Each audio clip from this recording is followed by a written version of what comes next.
Uh-oh.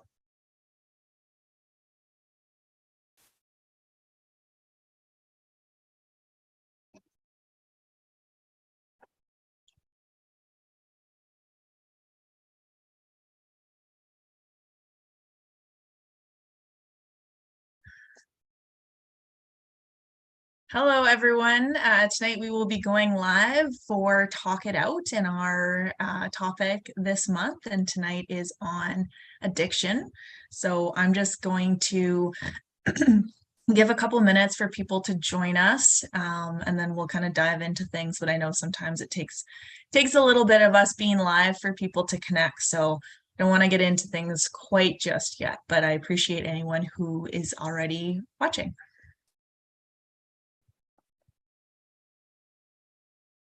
Yeah, sorry, I'm not sure what happened there, Megs, but it looks like I'm back now.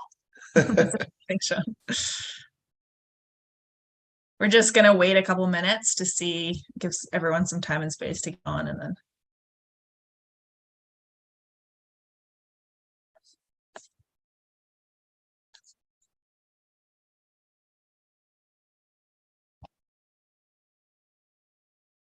For anyone that is watching already, I want to encourage you to post questions that you have, and we will make sure that we get to them while we are talking.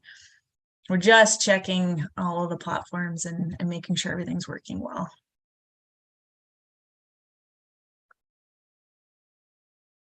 This is our second time doing this, so we're still working out the bugs.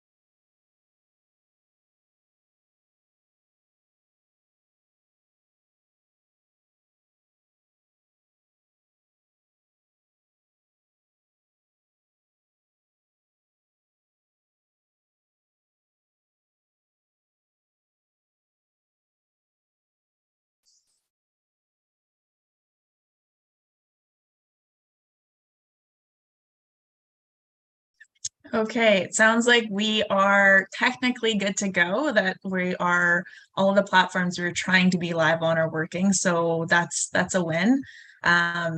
Might kick things off and we'll get more people joining as we go, but I want to thank everyone who is here so far. I am Megs Reynolds. I'm the Executive Director of the Do More Agriculture Foundation. We are the national voice and champion for mental health in Canadian agriculture. And Talk It Out, this version of Talk It Out is a new iteration that we launched last month. And our focus is to really work on that awareness piece. So every month we have a topic. And then we bring videos throughout the month where we connect with someone who is experiencing that, someone who's a support person, someone who's a mental health professional commenting on that topic. And then at the end of the month, we do a live Talk It Out session. That's what we're doing here today. And our topic this month is on addiction. So I would like to welcome Shawn Grady. He is a mental health clinician with I've Got Mind, and I'm going to let him further introduce himself and what he does. Hi, Megs, and everybody out there listening. Really happy to be here. Yeah, I'm based out of Calgary, Alberta, and I do some consulting mental health work with I Got Mine, which is a company that promotes mental health and social emotional well-being through the workforce and sports industry, as well as kind of schools and community-based interventions. I'm also in private practice here in Calgary, so I work as an individual and family therapist, and have spent a long time within the child protection field. I do some work with the provincial courts and do some expert witness around domestic violence, childhood trauma, family therapy, brain development, and parental capacity. And so that's kind of what brings me to this work. I'm certainly passionate about mental health and like to offer what I can to maybe make sense of sometimes the confusion and stress that, I think I'm getting asked to do something about the painting on my wall behind me or something. So I'll have to do that when I'm done my long-winded introduction here. Anyways, I have rural agriculture and farming roots though from Eastern Ontario, Thousand Islands area, dairy farming land. That's where many generations of O'Grady's farmed back in the early days, immigrating from Ireland. And then I developed pretty serious hay fever, but my dad was committed to me working on the farm. And so I spent many summers in the hay mow, hopped up on Claritin and Reactin to try to get through my runny nose and sneezing so that I could definitely earn my keep around Eastern Ontario. So happy to be here, and look forward to the discussion. Thanks for joining us, Shawn. And I feel like there's a lot of people out there in agriculture that are definitely identifying to the allergy side of being on farm or being around all of the things that can create those reactions with farming, especially with crops and hay. So I think a great place to start is just kind of what is addiction. And some of the videos we've done, we've talked about addiction. For me, when we talk about addiction, I immediately think of alcohol abuse. That for me, from my experience, what I've seen is quite prevalent in agriculture, and sometimes a more susceptible or more accepted way, I should say, of coping, negatively coping with what's going on. But one of the things that came out of our talk with a different professional was cell phones and how cell phones can be an addiction, and social media as well. So wanting to make sure that we're kind of broad on what is an addiction, but I would love for you to, kind of put your 2 cents into what that definition looks like. Well, yeah, I mean, I certainly think there's good validity to what you're saying. Probably if I was to describe it in my practice, it's self-medication, right? Is so what people are searching for is a way to medicate or remove themselves, temporary relief from emotional pain and suffering. And it's real. I don't think people necessarily wake up in the morning with that intention, but when we carry, like what I like to talk about, when we carry a lot of emotional or mental stress in our backpacks, and if you envision it almost as putting more and more bricks in there and it gets heavier and heavier, what people tend to do is they look for a temporary relief from that pain. And sadly, self-medication, drugs, alcohol, certainly the opioid crisis, prescription medication, alcohol, certainly temporarily it does what we need it to do. And unfortunately, though, sometimes it creates with it unintended consequences, and can create, and it almost perpetuates more pain and suffering. I'm not an absolutist in any way, and I certainly cheer for my long suffering Toronto Maple Leafs and don't mind having a beer as they continue to never win a Stanley Cup. And so I'm not one that doesn't believe that people can, in moderation, have a little bit of fun. But I think when we engage in meaningful mental health, when we are emotionally and mentally strong, we tend to be able to use substances in a way that are more how they were intended, which is to be a little bit of fun and enjoyment, and not, the sort of darker side that can come up. Mm-hmm. I think that's a really good point. It's, we're not having this conversation to vilify, but one of the things I talk about a lot when I'm doing presentations is the mental health continuum, and how, there's different phases that we can be in. First being green, which is where we want to strive to be. That's where we're in a really good spot with our mental health. In that day-to-day mental health, kind of your battery is charged, you're able to recharge it. You have resilience there, which is really important in agriculture. And then there are things that can happen, and it doesn't need to be full-blown like mental illness diagnosis. It could be maybe you've had a loss in the family, maybe you are going through challenges with your marriage, maybe you have a child that's going through something that's affecting your day-to-day, maybe it's just a busy season on the farm and you're not getting a lot of sleep. That's going to affect how much battery you have in your mental wellness. And so as you progress, that's one of the things I talk about is if you are someone that uses alcohol, to watch if that is progressing. And it's really easy when it's that slow progression on something, whether it's alcohol or gambling or anything else, to slowly increase using that, as you said, as kind of that self-medication to numb what we're feeling. And then suddenly it's at a point where we may not even realize where it is. And I think sometimes we can be really good at lying to ourselves because that's a self-protection mechanism as well. And so we're not comfortable facing where we've gotten to. And so it's easier just to kind of bury our head in the sand and keep going with things. Yeah, I mean, I certainly agree with everything you're saying. I think you've articulated it in an amazingly helpful way.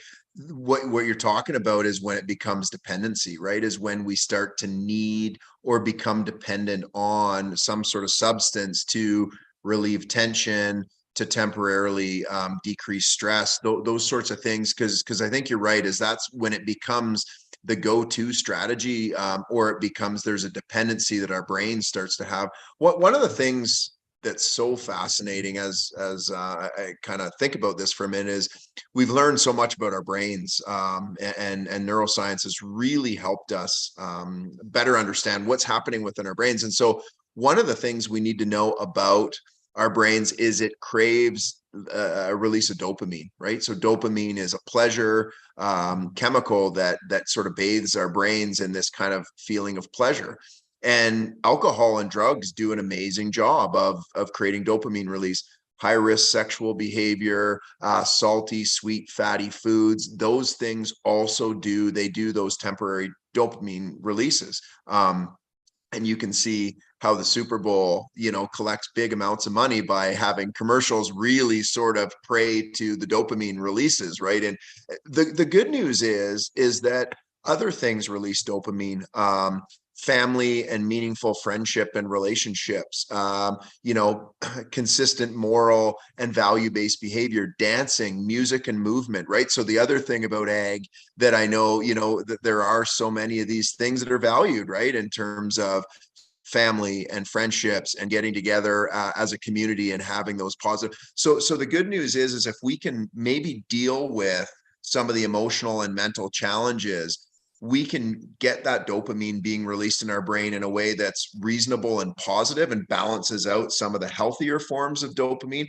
It's when we're really isolated from family, when we're isolated from relationships, and we don't have those other positive outlets. That's often, in my world, that's where I see adults and sadly teenagers and even young kids pushing over to those other negative sides of dopamine release because they simply don't have the other more healthy options available to them. And so that's, I think, something that maybe we can talk a little bit more about tonight as well. How do we make sure we have those other healthy Mhm. forms of dopamine release?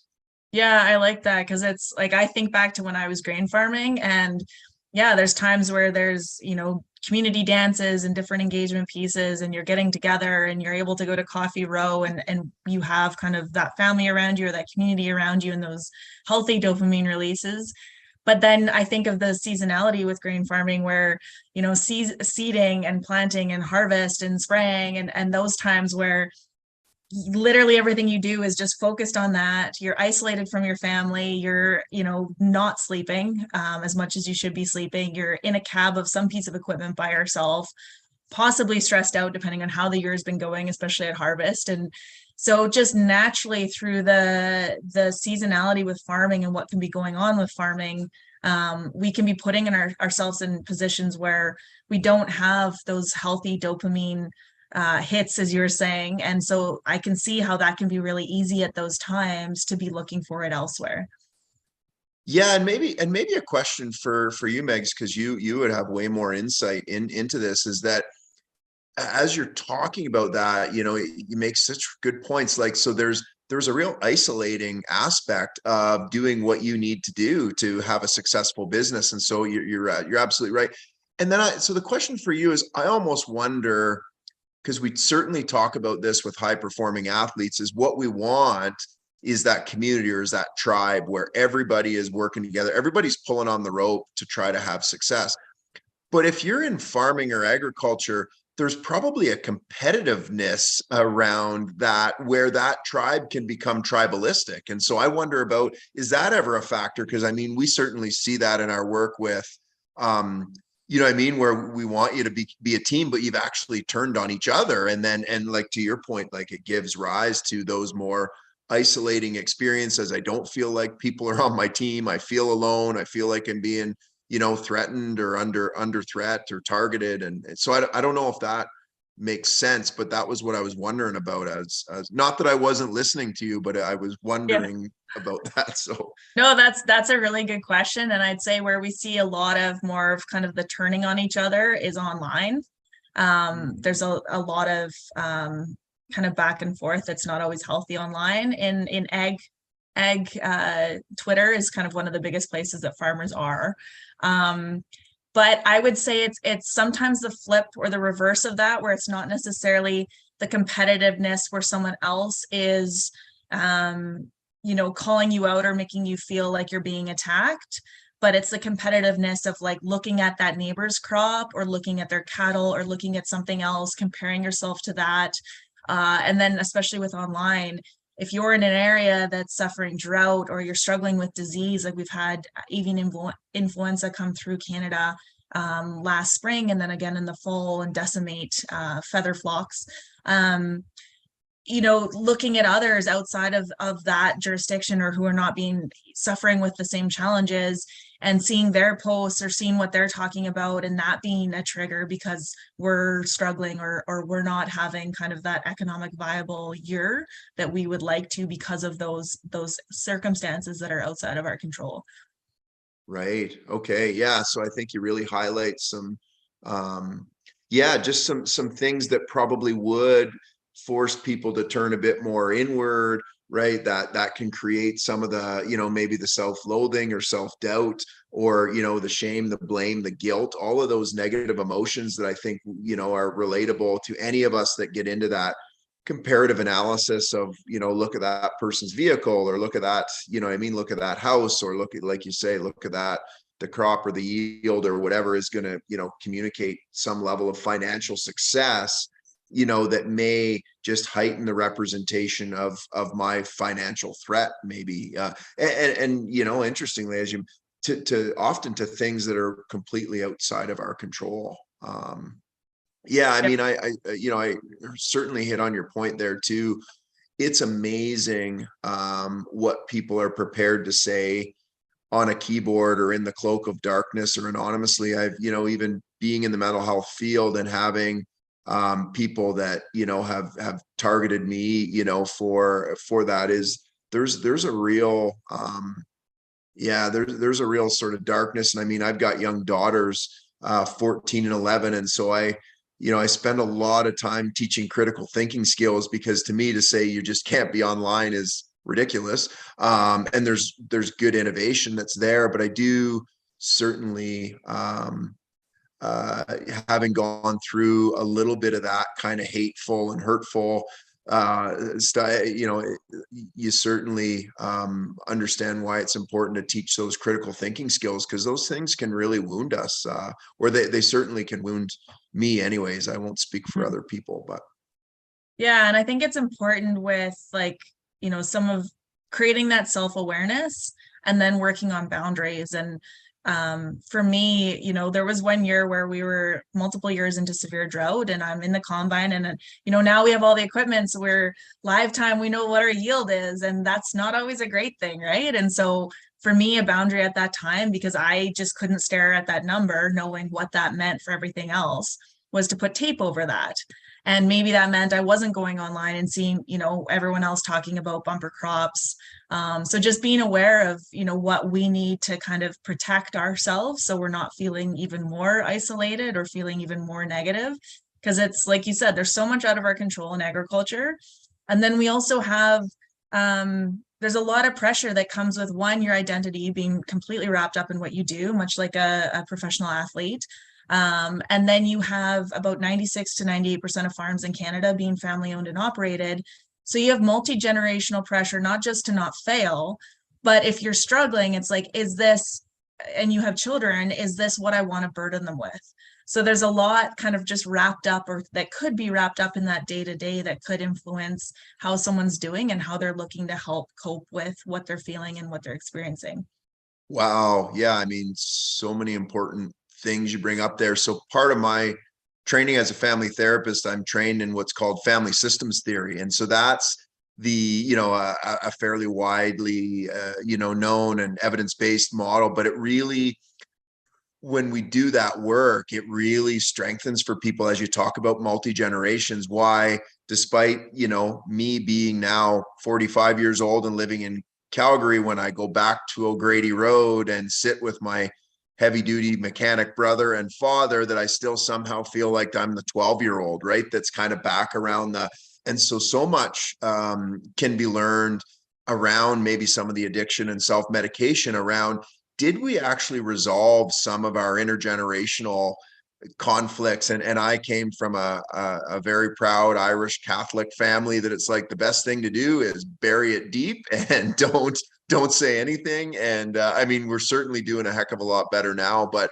it's just amazing to me when we travel back home, like my family will see that I kind of change, right? And then I all of a sudden my affect's different. And it's like it's kind of pathetic, because it's like I've read all the textbooks that I'm supposed to that would help me, but it just speaks to how powerful that intergenerational influence is, and the pressure and the need to perform. And somehow, if I'm Megs Reynolds and I'm not producing this yield, that means that I've let my grandmother down. And it's like, how insane is that? But at Yeah. the same time, it's so true and so powerful, because we care about legacy, and because living up to legacy is such an important thing that we want to do. And not that it's the right thing, but only when it doesn't drive us completely insane in the process, I think can be the challenge.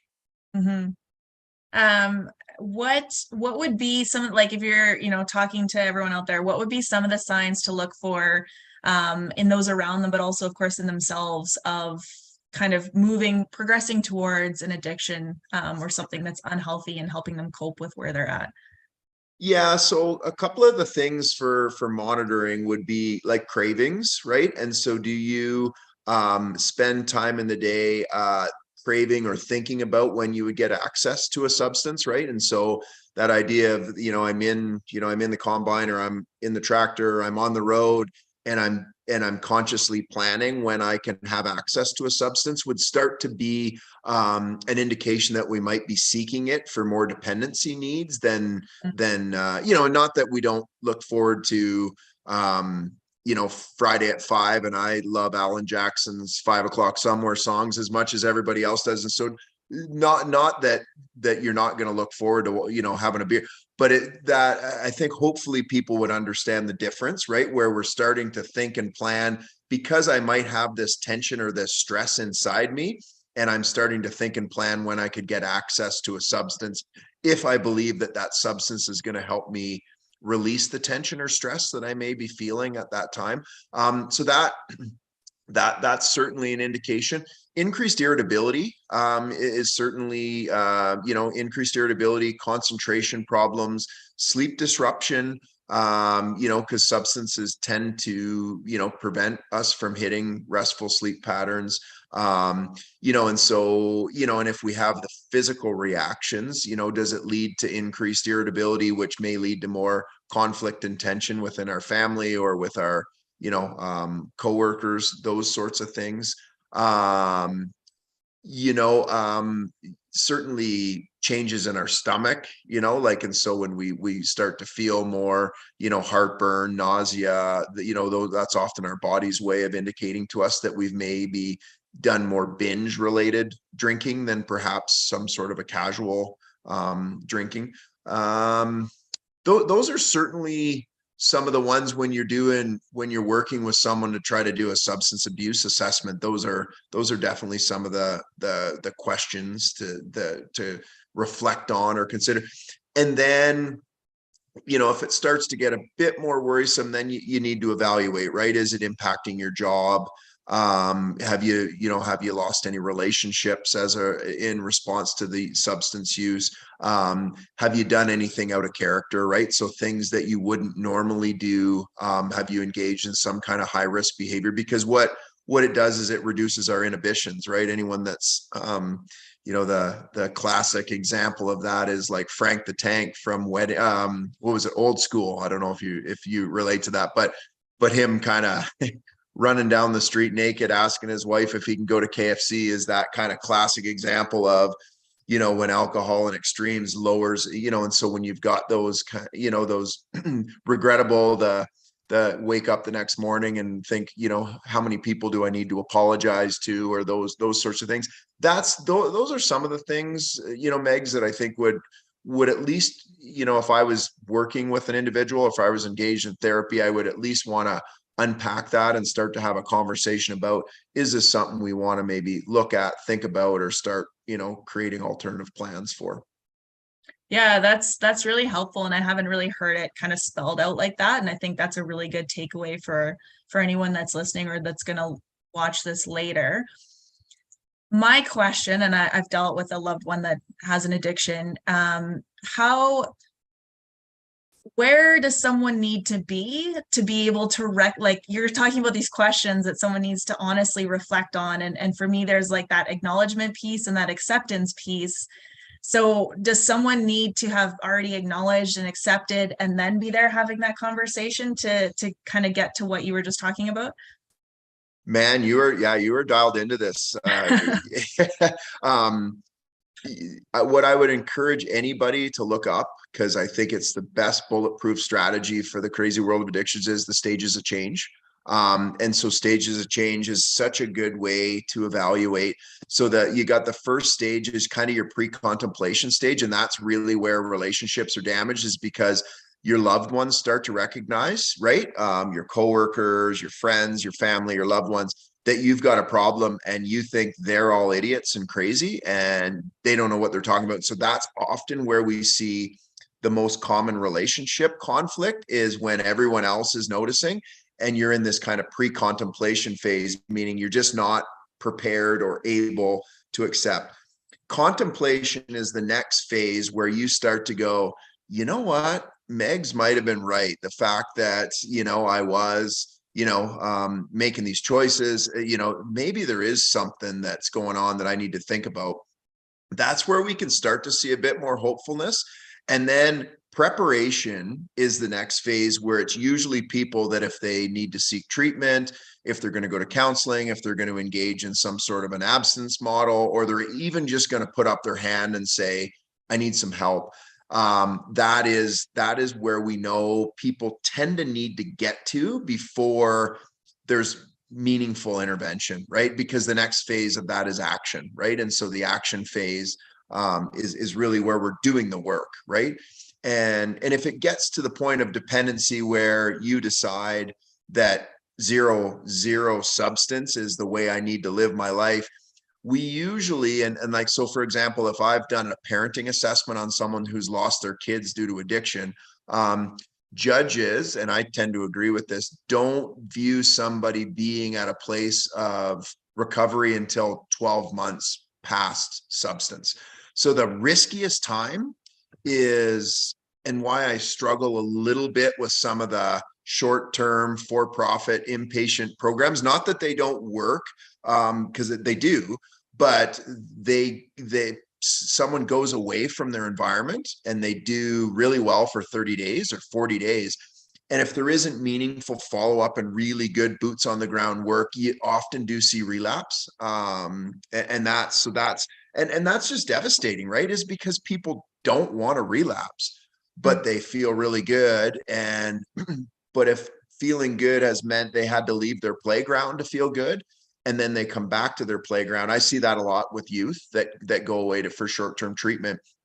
Then they come back and they're connected with all their buddies, particularly, if they're doing it so that they don't lose a scholarship, or that they don't, get kicked off a team. But if they haven't learned the skills to stay sober and safe within that context, so the stages of change is a really good, I think, place for caregivers to, for those of us that care about someone that's struggling. And then the other strategy is motivational interviewing is another thing that people can look up, which is really a good way to assess, is this person ready? And if they're not, it really is that saying of, you can lead a horse to water, right? And unless you're want to stuff their face in it and make them drink, which can lead to some damaged relationships, right?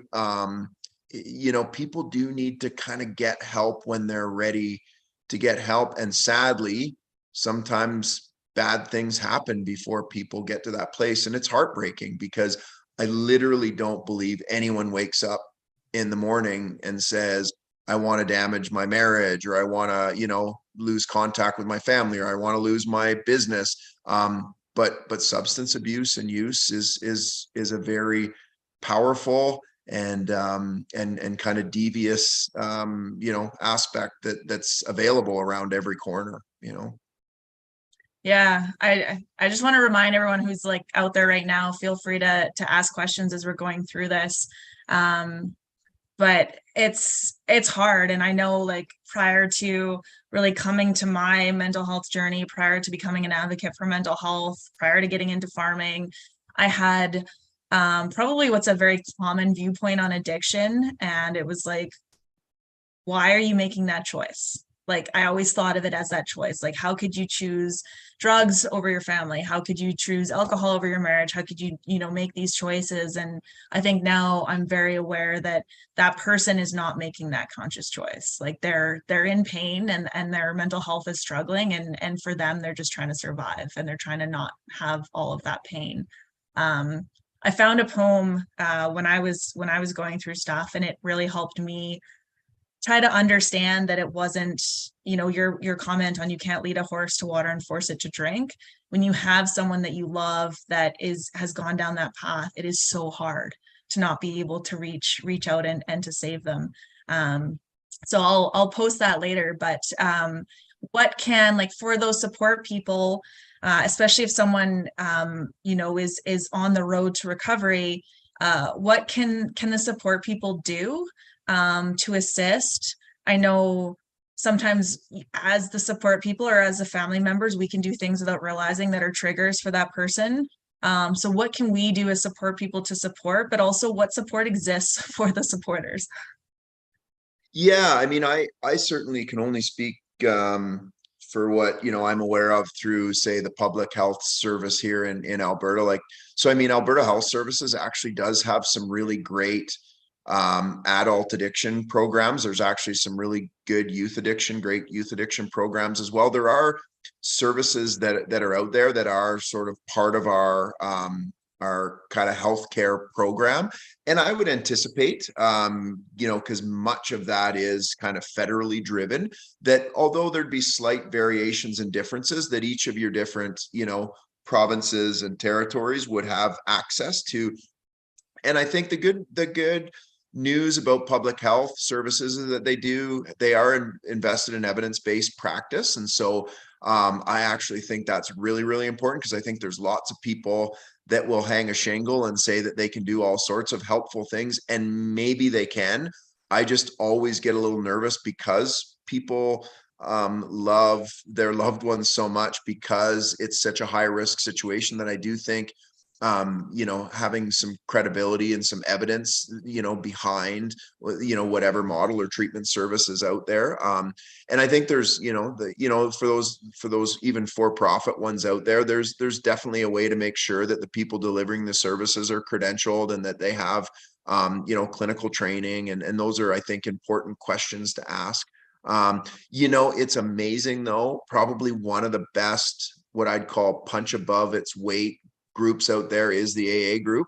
And I'm not typically a disease model guy based on my training and research. Not that I don't say no to anything. I'm not saying that doesn't exist, but I do see so much of it in my clinical work as self-medication. And why I think AA works is the power of relationship and group, that you get to come together with people that hold each other accountable, that care about each other, that can be available for a phone call, that start to develop replacement activities. Because one of the things that what we do when we become a dry drunk is a saying many people would relate, is it's like, okay, so I'm going to stop drinking, and now I'm just going to be pissed off and grumpy, right? And I can't count the amount of, particularly wives, sorry to judge the dudes out there, but I happen to be a guy as well, and so we are a bit more guilty. But so many women that are like, I almost just wish he would go back to drinking because it's so nasty. And so one of the things that a group like AA does is it actually it creates replacement. So if we're not going to drink, what are we going to do instead? What are we going to do for healthy dopamine releases is such an important aspect, because to just stop negative dopamine, typically relapse is inevitable, because our brains need, pleasure, right? And so I think a lot of those groups, can be really powerful. And outside of a little, I think, donation, in the bottom of whatever church people go to those groups in, they're not meant to be expensive, and they're not meant to be, cost prohibited. They're meant to be anonymous for people that do worry that there is, the sort of the fear or the worry about, you know um about the judgment, that sometimes communities can bring forward. That, at the risk of rambling on, as you were talking about communities, I remember thinking, we grew up in this really small little rural area, and the road I'm on was named after the O'Grady's. And so nowadays I watch these cheesy Hallmark Christmas movies that give this amazing yet completely fake sense of what and I'm like, I wish it was like that, but sadly it was full of judgment, and this aunt that didn't talk to this cousin because of something that happened 5 years ago. And so, I think the community can be an ideal, but communities can often be tribalistic sort of places too. And so then people can really feel alone, right? And so that's where maybe professional or some of these more anonymous services can be really helpful, to get the help somebody needs without maybe the fear or the stigma that might go along with putting up your hand. And certainly, reaching out and working with therapists like myself, it's 100% confidential. Like if you were to bump into me at Safeway, unless you came to say hi to me, I'm just going to keep walking with my celery, because I believe people are entitled to that anonymity. And anyone that practices or has a college would, that kind of anonymous and anonymity is critical, and therapists are accountable to that as well. So I think a AA too. long-winded answer, I'm sorry.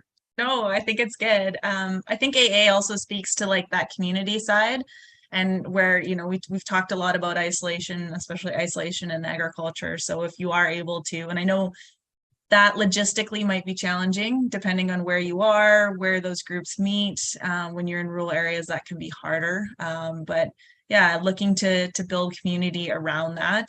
Have you had any experience with Al-Anon, for those that are not dealing with the addiction themselves, but being that support person?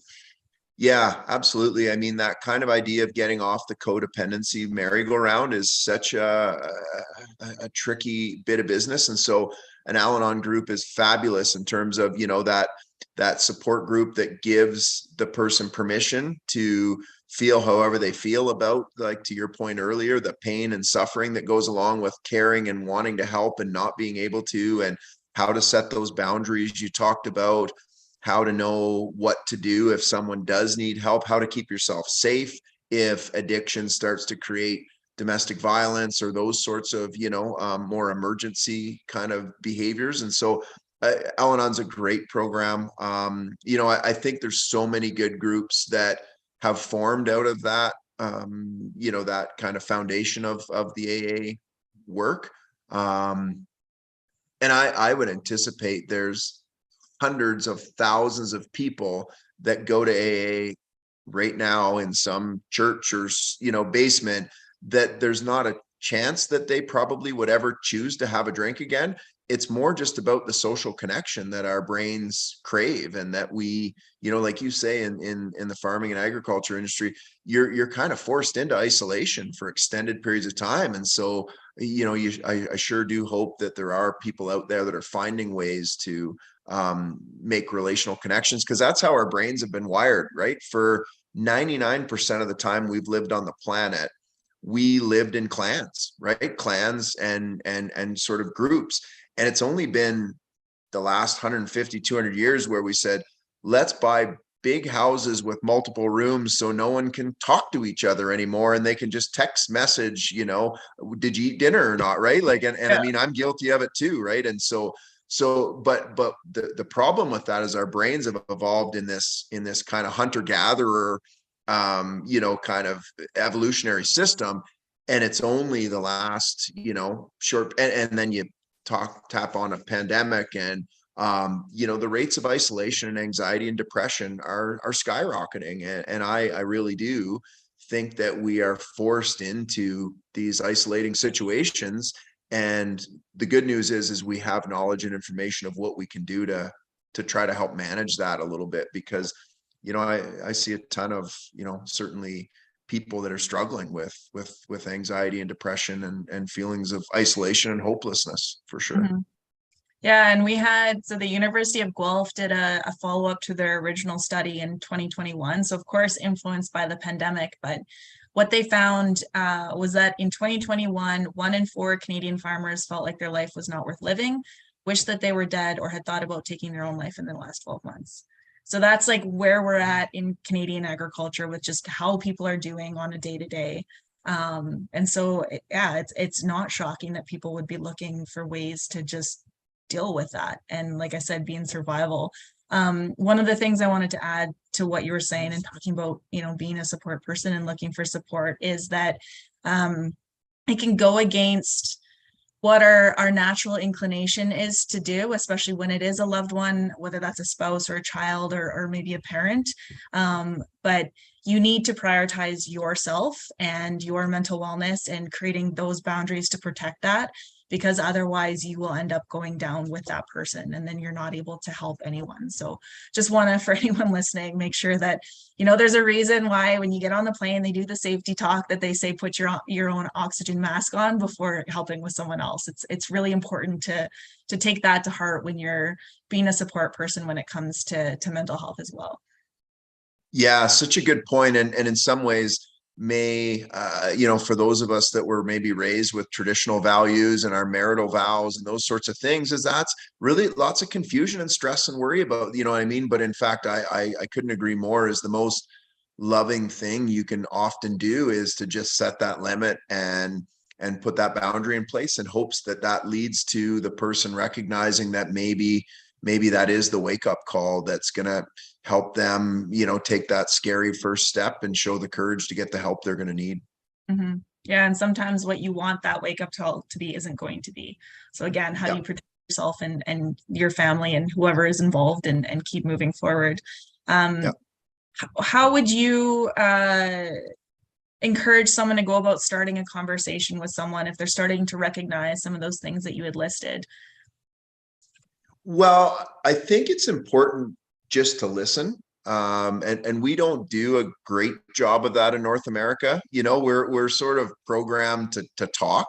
And I think the best news I could give anybody out there is that there's no such thing as having the right answer.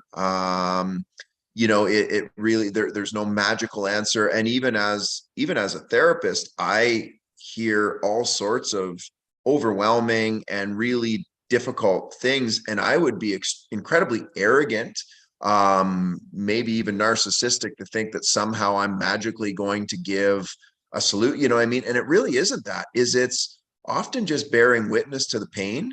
It's taking space. There's some great, what we would call active listening skills and tools, which is just open-ended questions, and what I mean, good use of eye contact, creating silence, body language that indicates that you care and understand, and to just really listen, and to not feel like, for those people that are on the call that might be parents, I think we as parents struggle with any distress we hear from our kids. We want to jump into premature problem solving, and sadly it often shuts down that person's willingness to reach out or express their feelings to us, because my own daughters, they don't necessarily want my solution, they want me to listen. And so yeah, I think just trying to be a good listener is really, really helpful.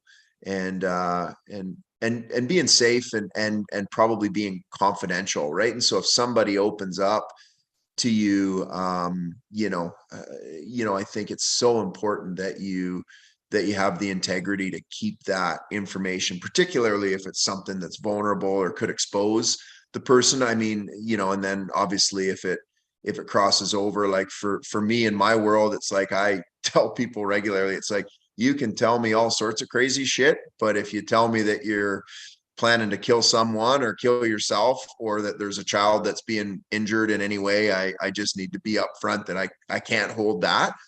Mm. But outside of that, you can tell me all sorts of crazy things and I'm going to be here for you. And people do tell me, and people, if you're talking out, you're not acting out. I mean, that's a staggering statistic around the suicide, with agriculture, from University of Guelph. I mean, it's heartbreaking to hear.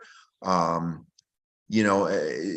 so I think, again, it's like, if we can help people talk out whatever's going on for them, then they're maybe less likely to act out a suicide, which again, for many people may be just an attempt to try to find a way to relieve the pain and suffering that they're experiencing at any given time.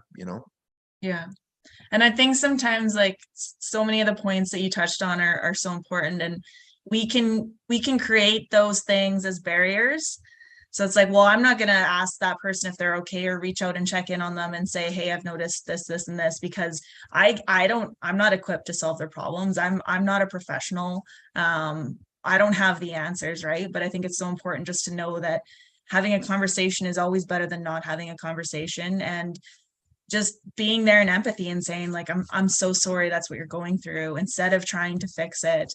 And then just, on top of asking open-ended questions, but like validating, like, that's their truth.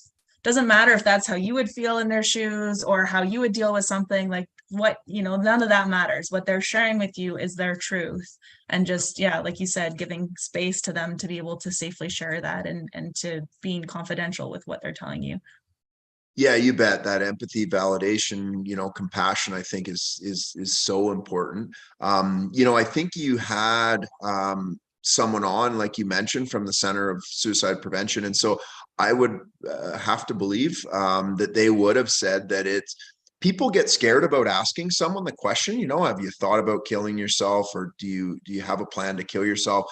It does the complete opposite of what I think our brains might scare us to think. That might tempt somebody to do. Absolutely not, right? Any training you do around risk assessment or suicide intervention is it's absolutely okay to ask the question. And imagine how relieved somebody might feel if they feel like they're this completely abnormal alien that no one could possibly understand, and someone that cares about them ask them the question straight up. Like, for me, being in those situations, I've never had it be met with anything other than, a level of relief, or if not relief, it's never shut down communication. It's always led to more communication. And so sometimes it's doing what I would call counterintuitive. So doing the opposite of what we might feel like doing in a situation, which can be scary. But I would imagine that the folks you had on would have probably said something along those lines, or that would be my guess anyways. Mhm. For those, I think there's a fair amount of people watching that are in more of that support role. So is there anything that we haven't covered so far that you would want to kind of put out to that group that's listening?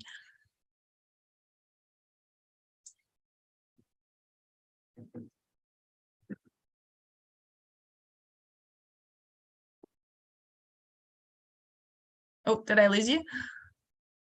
Oh, sorry, I thought you were putting it out to the group. Sorry. Oh, no, no, Thanks. sorry. I'm gonna put it out to you because I can't see questions. So Oh, yeah, yeah. Well, no, I mean, I think just in general that there are great organizations like yours that I think are really trying to bring this out into the light. And so I think there are, and that focus group that I had the pleasure of being a part of, there's good things happening. And what I believe in are those grassroots movements, right? Is that the only that's the story about don't ever doubt, a small group of determined people that come together to make change. It's the only thing that's ever made change, right? And so if you're in a community, or you're a part of this community, I just don't think ever underestimating of trying to organize, or trying to do something, or trying to get together and get a fire going and talk in the backyard, or whatever we can do. I think those are just